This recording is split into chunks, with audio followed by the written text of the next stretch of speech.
I might have been 10, 11 years old. I cannot say for certain. When my first master died. No one grieved him. In the fields, we hung our heads, keening, grieving for ourselves and the estate sale that must follow. He died very old. I saw him only at a distance, stooped, thin, asleep in a shaded chair on the lawn, a blanket at his lap. I think now he was like a specimen preserved in a bottle. He had outlived a mad king, outlived the slave trade itself, had seen the fall of the French Empire and the rise of the British, and the dawn of the industrial age, and his usefulness surely had passed.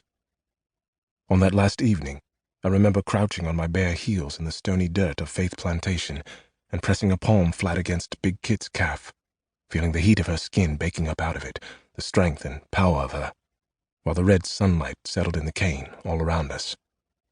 Together, silent, we watched as the overseers shouldered the coffin down from the great house. They slid it rasping into the straw of the wagon and, dropping the rail into place with a bang, rode rattling away. That was how it began. Me and Big Kit, watching the dead go free. His nephew arrived one morning 18 weeks later at the head of a trail of dust-covered carriages driven directly from the harbor at Bridgetown. That the estate had not been sold off was, we thought at the time, a mercy. The carriages creaked their slow way up the soft embankment, shaded by palm trees. On a flatbed wagon at the rear of the caravan sat a strange object, draped in canvas, as large as the whipping boulder in the small field. I could not imagine its purpose. All this I remember well, for I was again with Big Kit at the edge of the cane. I rarely left her side in those days, and I saw Gaius and Emmanuel stiffly open the carriage door and extend the step.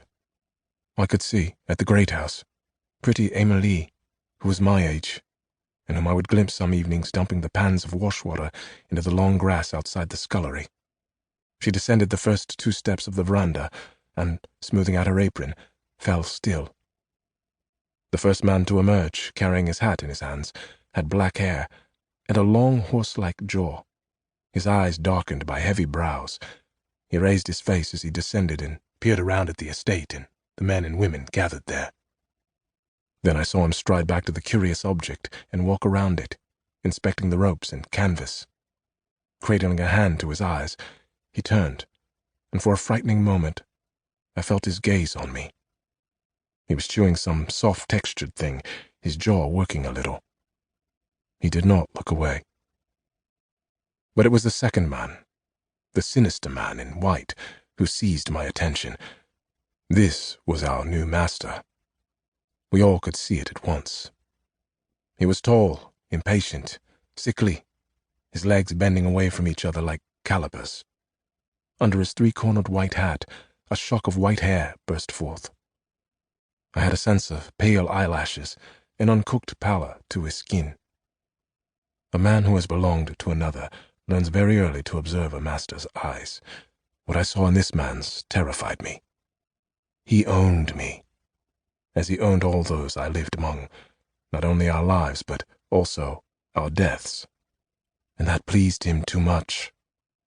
His name was Erasmus Wilde. I felt a shudder go through Big Kit. I understood. His slick white face gleamed. The clean white folds of his clothes shone impossibly bright, like a duppy, a ghost. I feared he could vanish and reappear at will. I feared he must feed on blood to keep himself warm. I feared he could be anywhere, and not visible to us, and so I went about my work in silence. I had already seen many deaths. I knew the nature of evil. It was white like a duppy. It drifted down out of a carriage one morning and into the heat of a frightened plantation with nothing in its eyes. It was then, I believe now, that Big Kit determined calmly, and with love, to kill herself, and me.